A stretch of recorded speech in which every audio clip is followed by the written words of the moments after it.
कभी हिमालय के घने वनों में एक हाथी रहता था।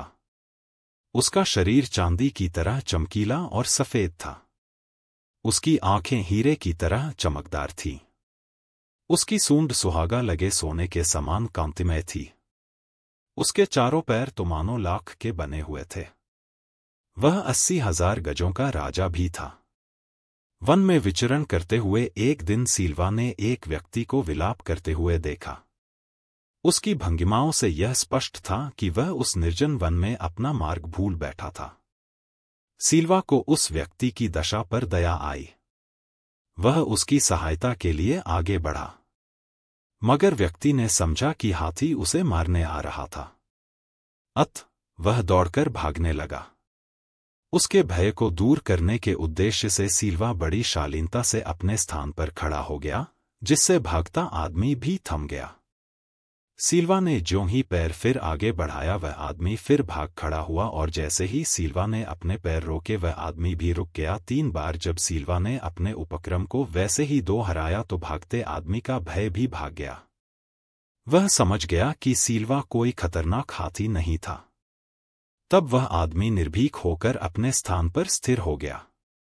सिल्वा ने तब उसके पास पहुंचाकर उसकी सहायता का प्रस्ताव रखा। आदमी ने तत्काल उसके प्रस्ताव को स्वीकार किया।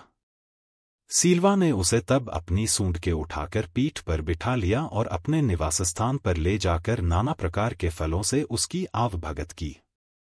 अंततः जब उस आदमी की भूख प्यास का निवारण हो गया तो सिल्वा ने उसे पुनः अपनी पीठ पर बिठाकर उस निर्जन वन के बाहर उसकी बस्ती के करीब लाकर छोड़ दिया। वह आदमी लोभी और कृतघ्न था। तत्काल ही वह एक शहर के बाजार में एक बड़े व्यापारी से हाथी दांत का सौदा कराया। कुछ ही दिनों में वह आरी आदि औजार और रास्ते के लिए समुचित भोजन का प्रबंध कर सिल्वा के निवास स्थान को प्रस्थान कर गया। जब वह व्यक्ति से सिल्वा के सामने पहुंचा तो सिल्वा ने उससे उसके पुनरागमन का उद्देश्य पूछा। उस व्यक्ति ने तब अपनी निर्धनता दूर करने के लिए उसके दांतों की याचना की। उन दिनों सिल्वा दानपारमी होने की साधना कर रहा था। अतः उसने उस आदमी की याचना को सहर्ष स्वीकार कर लिया तथा उसकी सहायता के लिए घुटनों पर बैठ गया ताकि वह उसके दांत काट सके। उस व्यक्ति ने शहर लौटकर सिल्वा के दांतों को बेचा और उनकी भरपूर कीमत भी पाई। मगर प्राप्त धन से उसकी तृष्णा और भी बलवती हो गई। वह महीने भर में फिर सिल्वा के पास पहुंचकर उसके शेष दांतों की याचना कर बैठा।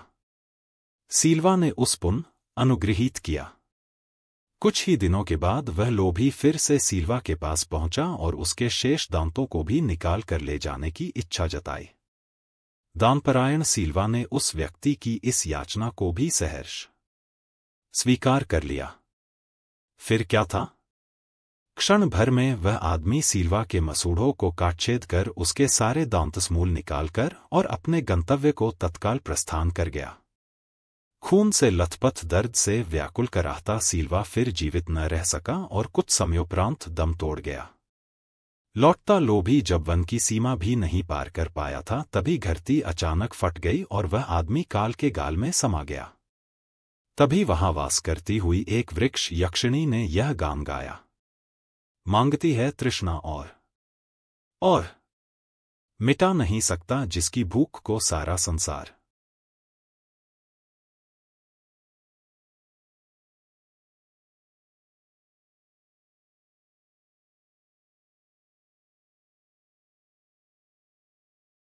मानसरोवर आज जो चीन में स्थित है, कभी ठमानसरोवर के नाम से विश्वविख्यात था और उसमें रहने वाले हंस तो नीले आकाश में सफेद बादलों की छटा से भी अधिक मनोरम थे।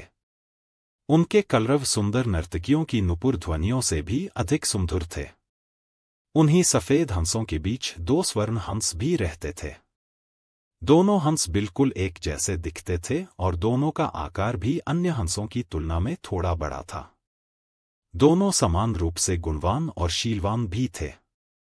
फर्क था तो बस इतना कि उनमें एक राजा था और दूसरा उसका वफादार सेनापति। राजा का नाम धृतराष्ट्र था और सेनापति का नाम सुमुख।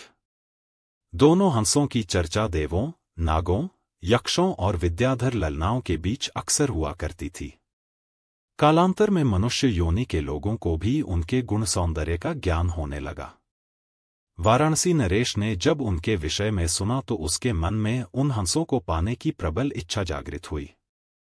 तत्काल उसने अपने राज्य में मानस सदृश एक मनोरम सरोवर का निर्माण करवाया, जिसमें हर प्रकार के आकर्षक जलीय पौधे और विभिन्न प्रकार के कमल जैसे पद्म, उत्पल, कुमुद, पुंडरिक, सौगंधिक, तमरस और कहलर विकसित करवाए।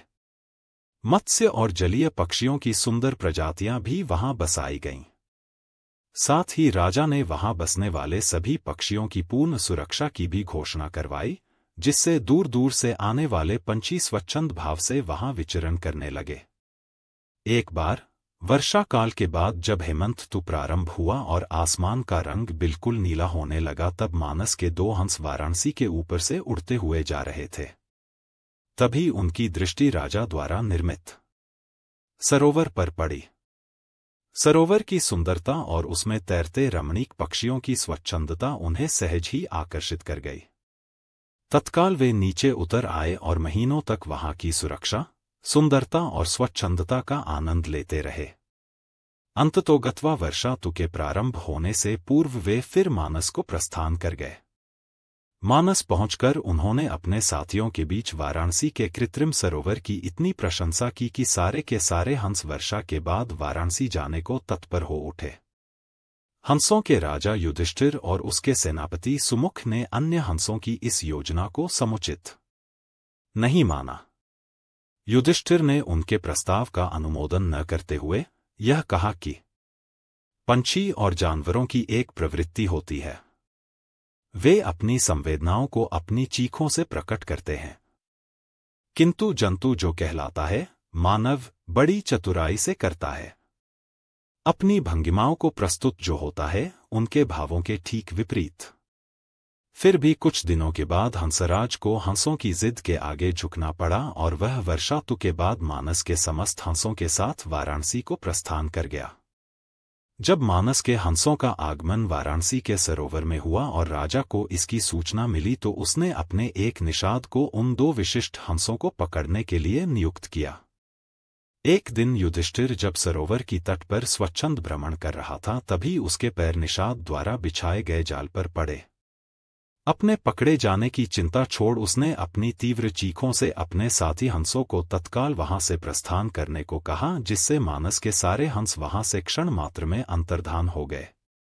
रह गया तो केवल उसका एकमात्र वफादार हमशक्ल सेनापति सुमुख।